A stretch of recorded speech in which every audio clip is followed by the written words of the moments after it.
All right, today we're going to get real about India's future. There's a recent analysis that really challenges the story we've all been told. It asks us to take a hard, honest look at the real obstacles and the real opportunities the country is facing as we look towards 2026. So let's break it down. There's this one big idea that an entire generation in India has grown up with. That becoming a global superpower isn't just a goal, it's destiny. It's a really powerful story, right? But what if that story is just plain wrong? The analysis we're digging into today basically asks us to hit the pause button and seriously question that whole assumption. And boom, there it is. Just a blunt, direct shot at that core belief. Now look, this isn't about being pessimistic for the sake of it. The point is to be realistic. The argument here is actually pretty simple. Before India can even think about leading the world, it has to get honest with itself about where it really stands. So what's this number, 5 to 7%? Well, according to the source, if you're watching this, if you can understand the English I'm speaking, chances are you're part of this group. This is the small, educated elite that for all intents and purposes runs the formal economy. It's a really crucial lens to view everything else through. Okay, so let's dive right in with this idea of the superpower delusion. To really get what the argument is, we first have to kind of peel back the popular myths and look at the hard facts on the ground. This slide just lays out the contrast so perfectly. On one side, you've got the myth, the story we all hear about a rising superpower. But on the other side, well, that's a much harsher reality. The source argues that those big, impressive GDP numbers are actually hiding this vast sea of poverty. And that celebrated demographic dividend? Yeah, it's anything but a sure thing. So if the whole superpower story is a delusion, what's really holding India back? Well, according to this analysis, it all boils down to three fundamental systemic crises. To really get to the heart of the very first crisis, the source uses this great Aladdin analogy. So let's play along.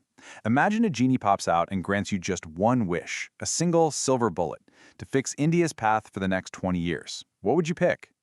You might immediately think of the usual suspects, right? End corruption? Sure. Improve education? Of course. Create more jobs? Absolutely. And look, those are all huge problems. But the argument here is that these are just symptoms of a much, much deeper, more foundational failure. And here it is. The answer is law and order.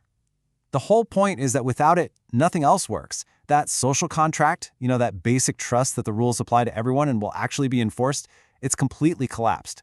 And think about it. If there are no real consequences for breaking the law, how can you possibly build anything that lasts? Wow. This quote just perfectly captures that complete inversion of justice.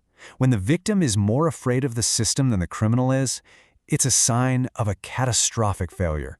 It completely shatters public trust, and it makes everything from running a business to just feeling safe walking down the street incredibly, incredibly fragile. And this breakdown of law and order, it leads directly into the second crisis, a collapse in, of all things, aesthetics and public hygiene. Now, this isn't just about things looking pretty. The source makes a powerful point that there are deep psychological costs here.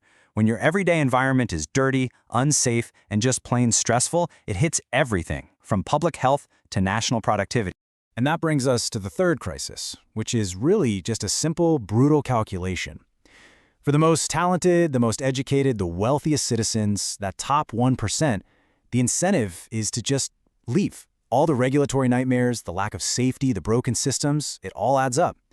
The reality is that their skills and their capital are simply better off somewhere else. Okay, now after that pretty heavy diagnosis, the narrative takes a really important turn. Because despite all these deep-seated problems, India keeps growing. It keeps moving forward. So what's working? What are the inherent strengths that give us a real foundation for hope?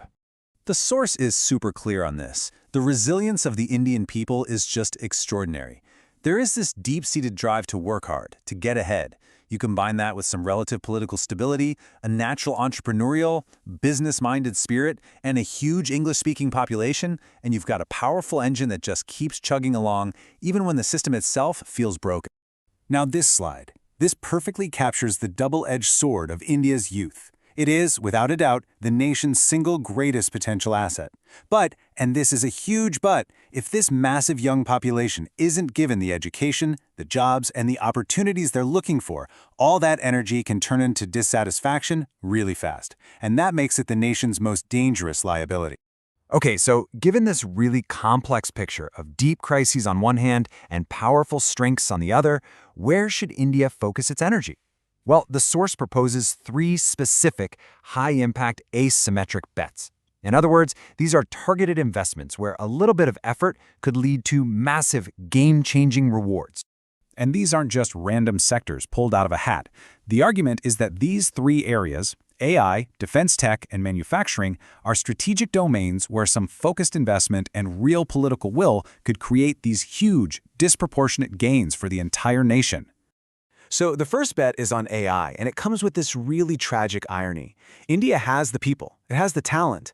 I mean, Indian engineers are building the future of AI in Silicon Valley all over the world. The challenge is creating an ecosystem at home with the ease of doing business and the vision to actually keep and empower that talent. The second bet, defense tech, is really framed as a matter of pure necessity. I mean, when you're surrounded by geopolitical threats, investing in defense isn't just some economic choice, it's about survival. The analysis points to a country like Israel, arguing that it literally secured its own existence and built a world-class tech economy right on the back of its defense industry. And the final bet is on manufacturing. Right now, there is a once-in-a-generation global opportunity happening as companies are looking for alternatives to China. India could be that alternative. But, and as the quote makes crystal clear, to actually grab this opportunity, you have to solve that internal problem of being a low-trust society. Which brings us right back to the first crisis of law and order, doesn't it? So in the end, this whole explainer doesn't really give us an easy answer. It just lays out the stark reality. India has all the raw ingredients for success. The people are incredibly hardworking and aspirational. The potential is absolutely undeniable. But potential isn't destiny. So the final lingering question is, does the country have the collective political and social will to actually confront its deepest, most foundational crises head-on? That is the real challenge for 2026 and beyond.